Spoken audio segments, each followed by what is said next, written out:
Hello, good to see you here. I'm Sofia. There is a lot of jar in the middle, Sofia Vettori. And I'm here to French polish for the last final coat this violin together. Let me make some room here. Look at this beautiful Guarneri del Gesù model that I have just finished to varnish, and now I will apply the final French polishing before I will start set it up. Okay, I'm cleaning my way and let's do that together. So welcome if you are back into my channel, and welcome if you are new here. So I like to film myself while I'm working live, so you can see exactly what I'm doing from the beginning to the end. And if you have any question, you can ask me in the comment. And if you want to know more about my technique and everything, there is a link also in the comment here in the description where you can participate to one of my free masterclass, Friday, free varnish masterclass, how to varnish a sexy violin that sells like crazy. So I have helped hundreds of colleagues around the world, and I'm very, very proud of that. So my mission is to bring more art and beauty around the world, and I will tell you more about that. But now let me start. So I'm applying for the final French polishing. This is really almost only spirit. It's a little bit dirty because the brush was dirty, and so there is some varnish also, but it's 99% only spirit. And I will try to don't apply also oil. So then I will just make this a little bit less full. And here we go. So what I have done on the violin, I have sanded it with a very, very fine sandpaper.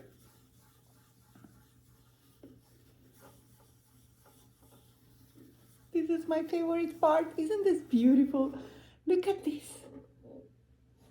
So reflecting, gorgeous, warm.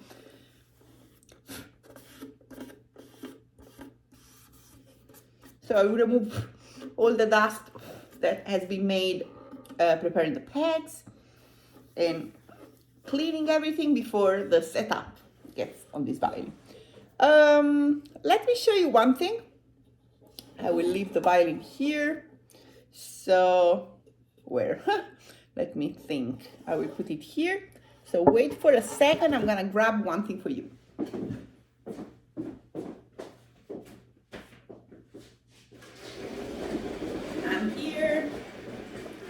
So when I varnish, I always love to have a reference to look at this, like this book of Guarneri del Gesù. Look at the color. Can you see that? Like, I mean, my wood is even nicer, but this ground color, it's really there. And the top.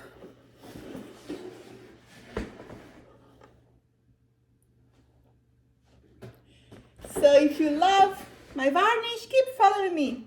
I love to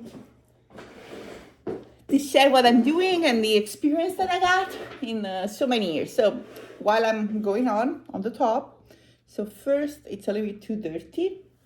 So I want to clean some of the dust.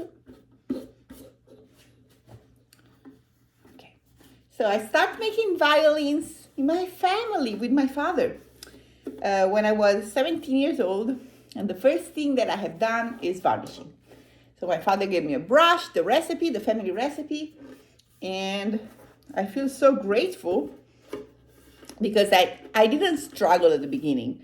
So I had the luxury of having the recipe and the formula and the way of varnishing handled to me from my family, because my grandfather started in 1935. So I already had like 60 years of violin making tradition in my family that was just like held down to me. So I didn't really struggle, and varnishing was really fun since the first beginning. But then I realized that not other makers had the same experience.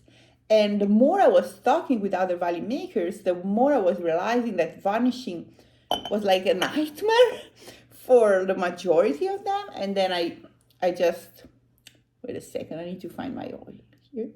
If you want to know what's that, ask me in the comment or come Friday.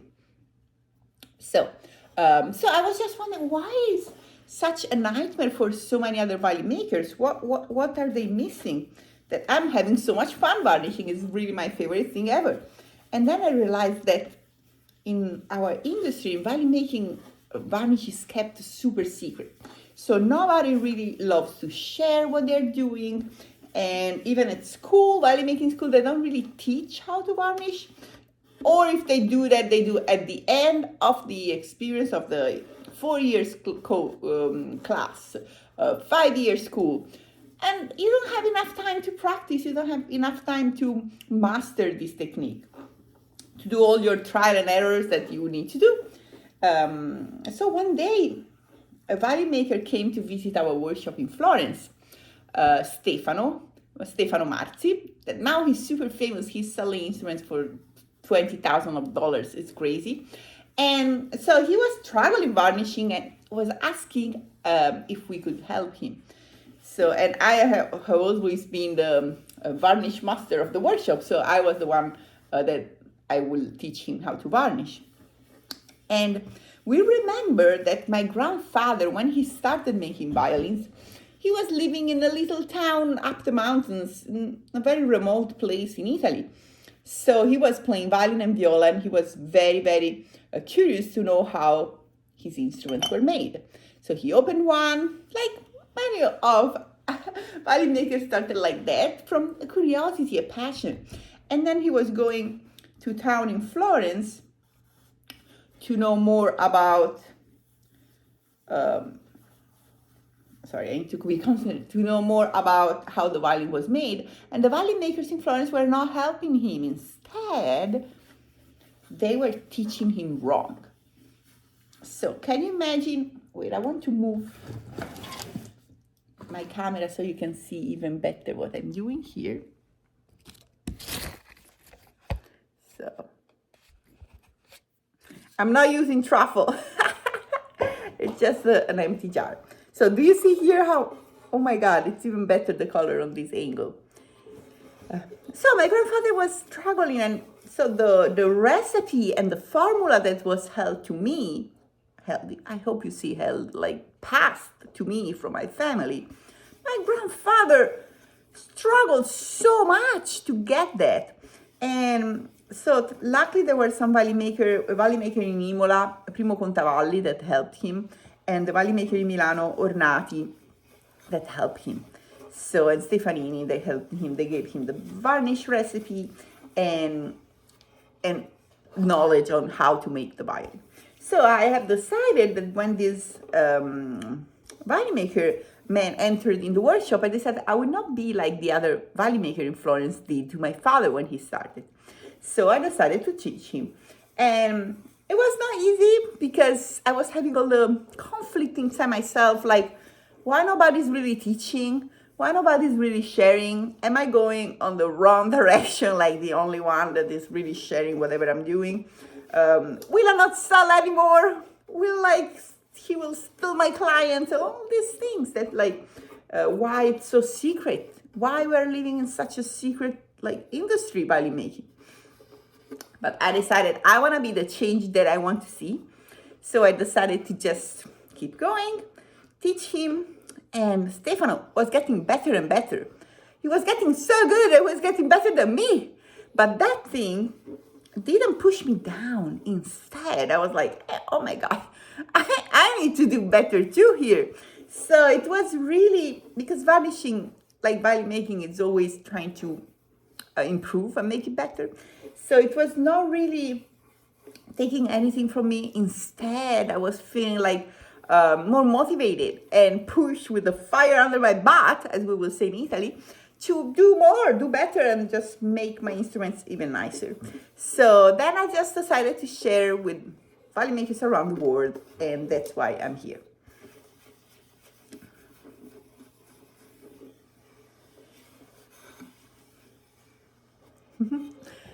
I will answer one question. I was just thinking, should I do it or not?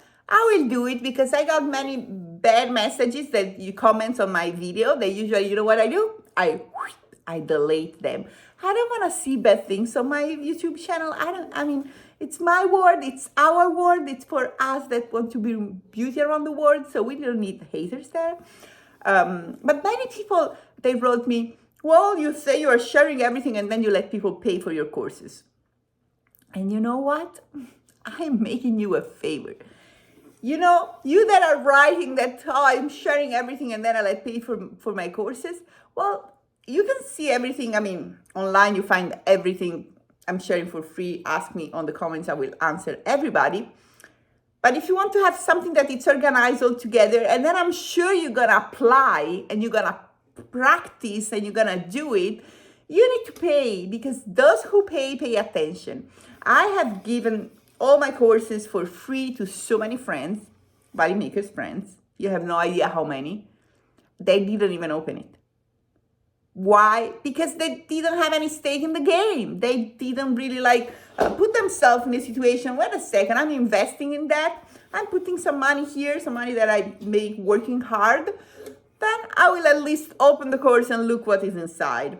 So be successful, thank me. Well, thank you, not thank me. You need to thank yourself because you are believing in yourself if you are investing in your education. And that's the best thing we can ever do. I will finish here. I look like a sermon today. French polishing and sermon. So, yeah, because everything can change in your life. You can change country. You can change partners. You can change business. You can change whatever you're learning, whatever is your skill. Nobody can take that from you. Nobody. You will have it and it will serve you forever. So invest in the best asset that you can ever have, and it's yourself.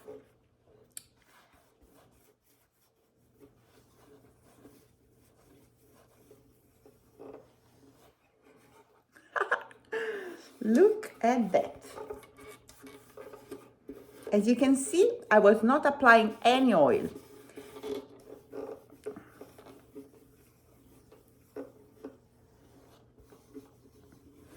And if you feel discouraged when you try and you don't have the same easy result, people say, oh, you can talk and French polish. How? Well, because I'm doing this for 27 years.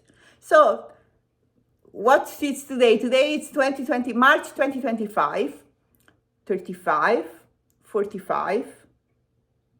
I'm not good at math. So 25, 35, 45, 52.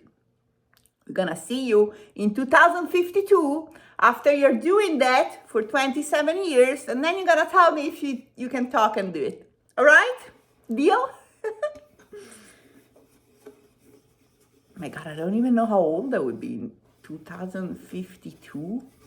I don't want to think about it. I hope I would be still alive.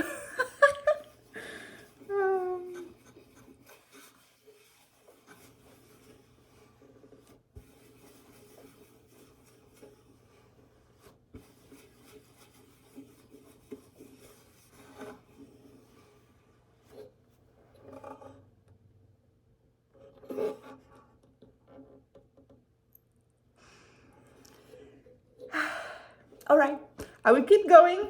Sermon from Sofia is finished.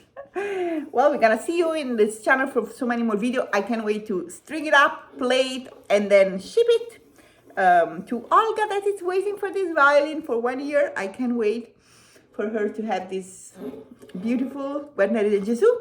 And so remember, look in the comment section, description. If you don't find, ask me. And I will send you the link for the free Masterclass Friday. And believe in yourself. You are the best asset you can ever have. And you can do whatever you put yourself in your mind. Ciao. And this video, maybe you will love it. YouTube just select this for you. Ciao, ciao.